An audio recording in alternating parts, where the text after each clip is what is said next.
നമസ്കാരം പ്രിയപ്പെട്ടവരെ.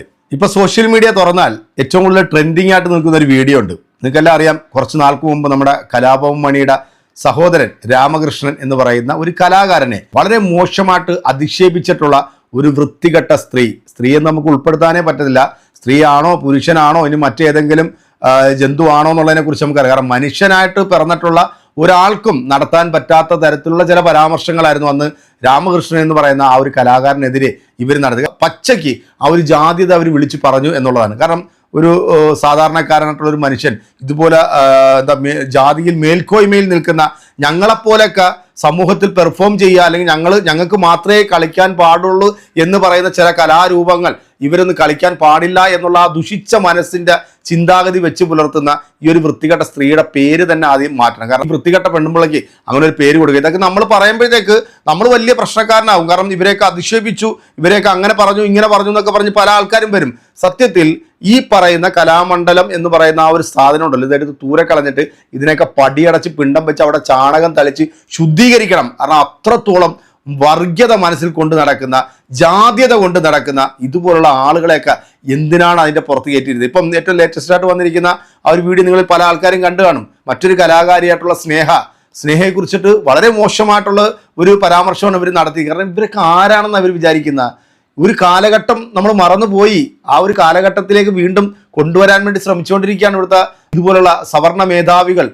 ഇവരുടെ കാൽക്കീഴിലെ കിടക്കാൻ പാടുള്ളൂ, ഇവർ സഞ്ചരിക്കുന്ന വഴിയിലൂടെ സഞ്ചരിക്കാൻ പാടില്ല, ഇവരുടെ കലാരൂപങ്ങളൊന്നും മറ്റ് താഴ്ന്ന ജാതിക്കാരൊന്നും എടുത്ത് പ്രയോഗിക്കാൻ പാടില്ല എന്നുള്ള ഒരു വൃത്തികെട്ട മനസ്സില്ലേ. അവരുടെ ഓരോ വീഡിയോയുടെ താഴ്ച നോക്കുകയാണെന്നുണ്ടല്ലോ, എടുത്തിട്ട് വലിച്ചു കീറി ഭിത്തിയിൽ ഒട്ടിച്ചുകൊണ്ടിരിക്കുക. അതുപോലത്തെ പുഴുത്ത ഒരു ജന്മം അല്ലാതെ നമുക്ക് വേറെ ഒന്നും ഇവരെ കുറിച്ച് പറയാൻ പറ്റത്തില്ല. എന്നാലും നമുക്ക് ആ ഒരു വീഡിയോ ഒന്ന് കണ്ടു വെക്കാം. കാരണം ഈ കലാഭവൻ മണിയുടെ സഹോദരനായിട്ടുള്ള രാമകൃഷ്ണനെ കുറിച്ച് നടത്തിയിട്ടുള്ള ഒരു പരാമർശത്തിൽ നമ്മുടെ ഈ സ്നേഹയും അതിനുള്ളൊരു മറുപടി പറഞ്ഞിരുന്നു. അത് കണ്ട് ചൊടിച്ചിട്ടാണ് ഈ പെണ്ണുമ്പിളയ്ക്ക് ഊത്തലും ചൊറിച്ചലും പിടിച്ചിട്ടാണ് ഇപ്പൊ ഇങ്ങനെ ഒരു പരാമർശം കൂടെ ഇവർ നടത്തിയിരിക്കുന്നത്. നമുക്ക് എന്തായാലും ഒന്ന് കാണാം. അതോടൊപ്പം തന്നെ സ്നേഹ പറയുന്ന ആ വീഡിയോയും നമുക്കൊന്ന് കാണാം. കലാമണ്ഡലത്തില് ഓട്ടംതുള്ളിൽ പഠിച്ച ഒരുത്തി, ഇവള് ഓട്ടംതുള്ളലാണ്, എന്തൊരു തുള്ളലാ പഠിച്ചതെന്ന് പോലും എനിക്ക് അറിഞ്ഞുകൂടാ. ഞാൻ പിന്നീടാണ് അതറിഞ്ഞത്. നിങ്ങൾക്ക് അറിയാൻ വേണ്ടി ഞാൻ പറയാം. മറിമായ എന്ന് പറഞ്ഞ ഒരു യൂട്യൂബിൽ ഒരു സാധനമൊക്കെ പോകുന്നുണ്ടല്ലോ, അതെല്ലാവരും കാണുന്ന സാമാന്യം തെറ്റില്ലാത്ത ഒരു പ്രോഗ്രാംസൊക്കെ നടന്ന നല്ല ആർട്ടിസ്റ്റുകൾ അതിനകത്ത് നിൽക്കുന്നത്. അതായത് മണികണ്ഠൻ അസാധ്യ കലാകാരനാണ്, നിയാസ് അസാധ്യ, അബൂബക്കറുടെ മകൻ നിയാസ് അസാധ്യ കലാകാരനാണ്. പിന്നെ ഉണ്ണി എന്ന് പറഞ്ഞാൽ എനിക്ക് വളരെ ഇഷ്ടമുള്ള ഒരു ആർട്ടിസ്റ്റാണ്. നല്ല മർമ്മ സംസാരിക്കുന്ന ഭയങ്കര ആർട്ടിസ്റ്റാണ്. പിന്നെ അതിൽ 3-4-5 പേരുണ്ട്, എല്ലാവരുടെ പേരും എനിക്ക് അറിഞ്ഞൂടാ. അതിനകത്താണ് ഞാൻ പറയുന്ന ഈ കക്ഷി, അല്ലെങ്കിൽ എന്നെ വിഷമിപ്പിച്ച് എനിക്കെതിരെ ഒരു പോസ്റ്റ് ഇട്ട ഒരുത്തി. അവളെ നിങ്ങൾക്ക് എല്ലാവർക്കും അറിയാം. ഊത്ത കവളും ആകപ്പാടെ ഉരുണ്ടു പുരണ്ടിരിക്കുന്ന ഒരുത്തി. ഇവള് വന്നിട്ട് എന്നെ പറഞ്ഞെന്താ അറിയോ? അതായത് ഈ സ്ത്രീ, ഞാൻ പുരുഷനാന്ന് പറഞ്ഞിട്ടുണ്ട് അടി അതിന്, നീ എന്നെ സ്ത്രീ എന്ന് പറയാനായിട്ട്. ഇതെല്ലാം എൻ്റെ ഫോണിലുണ്ട് കേട്ടാ. നീ പറഞ്ഞതെല്ലാം ഞാൻ സേവ് ചെയ്ത് വെച്ചിട്ടുണ്ട്. അതിനാണല്ലോ എനിക്ക് ഈ അവസരം വരുന്നുള്ള നീ വിചാരിച്ചില്ല അല്ലേ? വിചാരിച്ചാ? നീ ഇത് കേൾക്കണം. അതിന് തന്നെയാണ് ഞാൻ പറയണത്. ഈ സ്ത്രീ എനിക്ക് കേസുള്ള എൻ്റെ എതിർ കക്ഷിയുടെ കൂടെ ഒന്ന് കളിക്കാവാം. എന്തു പറ്റി കളിക്കാൻ പാടില്ലാത്ത? നിനക്ക് ഡാൻസിന് ഇന്റർവ്യൂവിന് ചെന്നിട്ട് കിട്ടാണ്ടല്ലേ നീ ഓട്ടം തുള്ളലെടുത്തേ? എന്നിട്ട് നീ എന്തെന്ന് തുള്ളിക്കൊണ്ട് നടക്കണം? ഇപ്പോ നീ ഓട്ടം തുള്ളലാണോ തുള്ളുന്നേ? നിങ്ങൾ കേട്ടല്ലോ, കലാകാരിയെ കുറിച്ചിട്ട് അവരുടെ ബോഡി ഷേമിങ് നടത്തിയിരിക്കുകയാണ് ഈ വൃത്തികെട്ട കൂതറ സാധനം. കാരണം ഇവരെന്തോ ഐശ്വര്യ റായി ആണെന്നാണ് സ്വയം മനസ്സിൽ ചിന്തിച്ച് വെച്ചിരിക്കുന്നത്. വല്ലപ്പോഴും ഒന്ന് പോയിട്ട് അമ്മച്ചി നിങ്ങൾ ആ കണ്ണാടിയിലൊന്ന് നോക്കണം. നോക്കിയാൽ ഒരു പക്ഷേ ചിലപ്പം കണ്ണാടി പൊട്ടിത്തെറിച്ച് നിങ്ങൾ തന്നെ പണ്ടാരോടങ്ങി പോകും. കാരണം അത്തരത്തിലുള്ള ഒരു വികൃത ജീവിയും വികൃത മനസ്സിന് ഉടമയുമാണ് നിങ്ങളെന്നുള്ളത് ഈ കേരളത്തിലെ പൊതുസമൂഹം ഓരോ ദിവസങ്ങളിലും ഇത്തരമുള്ള പരാമർശങ്ങളിൽ മനസ്സിലായിക്കൊണ്ടിരിക്കുകയാണ് കേട്ടോ. എന്തായാലും ഇതുപോലെ ദുഷിച്ച മനസ്സും കൊണ്ട് നടക്കുന്ന നിങ്ങളെ ഒന്ന് സ്ത്രീയോ പുരുഷനോ അല്ലെങ്കിൽ മനുഷ്യനായിട്ട് പോലും ഇവിടുത്തെ ജനങ്ങൾ മതിക്കുന്നില്ല എന്നുള്ളത് ഇനിയെങ്കിലും ഒന്ന് മനസ്സിലാക്കി വെക്കുക. സ്നേഹം കൊടുക്കുന്ന ആ മറുപടിയില്ലേ, അതും കൂടെ ഒന്ന് കേട്ടോ. സംസ്കാരമില്ലാത്ത സ്ത്രീക്ക് മാത്രമേ അങ്ങനെ സംസാരിക്കാൻ പറ്റുള്ളൂ. സാംസ്കാരിക കേരളത്തിന് തന്നെ ഏറ്റവും അപമാനമായ ഒരു സ്ത്രീയാണ്. അവരുടെ പേര് പോലും പറയാൻ എനിക്ക് ഇഷ്ടമില്ല. ഊത്ത കവളും ആകപ്പാടെ ഉരുണ്ടു പുരണ്ടിരിക്കുന്ന ഒരുത്തി. നീ വലിയ ആർട്ടിസ്റ്റാണെന്ന നിന്റെ വിചാരം. ബാക്കിയുള്ളവരൊക്കെയാ മുഖത്ത് ചായം തേച്ചവരെല്ലാരും ഒക്കണോടി. നടന്നുകൊണ്ടിരിക്കുകയാണ്. താങ്കളൊരു നർത്തകിയാണ്. അപ്പോൾ ആരക്കുളിച്ചേട്ടന്റെ വിഷയത്തിൽ എന്താണ് പറയാനുള്ളത്? ഞാൻ എന്റെ അഭിപ്രായം അന്ന് തന്നെ എന്റെ ഫേസ്ബുക്ക് പേജിൽ പോസ്റ്റ് ചെയ്ത ആളാണ്. അത് പറഞ്ഞ ആ സ്ത്രീ പറയുന്നു അവര് രാമകൃഷ്ണനെ അല്ല ഉദ്ദേശിച്ചെന്ന് പറയുന്നു. അവരിനി ആരെ ഉദ്ദേശിച്ചാലും അവരൊരിക്കലും പറയാൻ പാടില്ലാത്ത വാക്കുകളാണ് അവർ ഉപയോഗിച്ചിട്ടുള്ളത്. ഒരിക്കലും ഒരു കലാകാരിക്ക് ചേർന്ന സംസ്കാരമല്ല അവര് അന്ന് ഒരു യൂട്യൂബ് ചാനലിന്റെ മുന്നിൽ ഇരുന്ന് പറഞ്ഞത്. ഒരു ടീച്ചറിനൊന്നും എനിക്ക് അവരെ പറയാൻ തോന്നുന്നില്ല.